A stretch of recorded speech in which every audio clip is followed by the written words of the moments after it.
La famille de Naël, tué à Nanterre à l'âge de 17 ans, a décidé de porter plainte contre le polémiste d'extrême droite Jean Messia qui a initié la cagnotte en soutien à la famille du policier, auteur du tir fatal.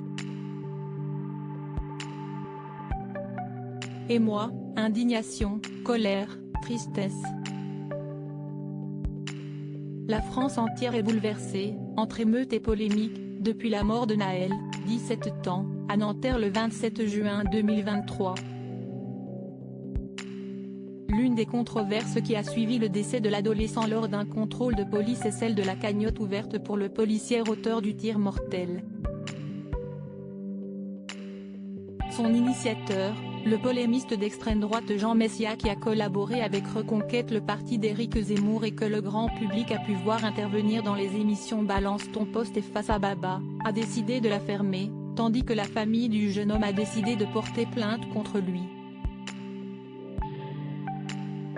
La cagnotte est maintenant fermée, comme l'avait annoncé dans une vidéo sur Twitter Jean Messia. Elle a dépassé 1,6 million d'euros de dons. Une collecte pour la mère de l'adolescent de 17 ans, qu'elle élevait seule, avait mardi soir récolté quelques 400 000 euros. Qualifiée de cagnotte de la honte par plusieurs responsables de gauche, la collecte d'argent lancée par Jean Messia sur le site GoFundMe a connu un succès inattendu et suscité un vif débat. Les raisons de la plainte. Dans la soirée du 4 juillet, l'avocat de la famille du jeune adolescent abattu lors d'un contrôle routier à Nanterre a annoncé avoir porté plainte. Une plainte a été déposée ce jour pour escroquerie en bande organisée, détournement de traitement de données à caractère personnel et recel de ces délits contre Jean Messia et contre toutes les personnes qui seront identifiées par l'enquête comme ayant participé à ces infractions, a indiqué dans un communiqué Maître Yacine Bouzrou.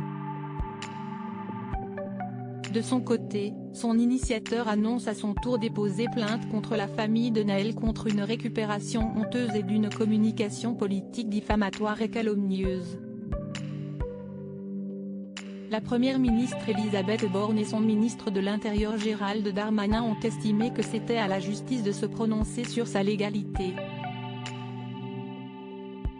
L'opposition n'a pas manqué de faire un parallèle avec la cagnotte créée le 6 janvier 2019 pour l'ex-boxeur gilet jaune Christophe Détinger, alors que ce dernier était en garde à vue après avoir été filmé la veille à Paris en train de frapper 2 gendarmes.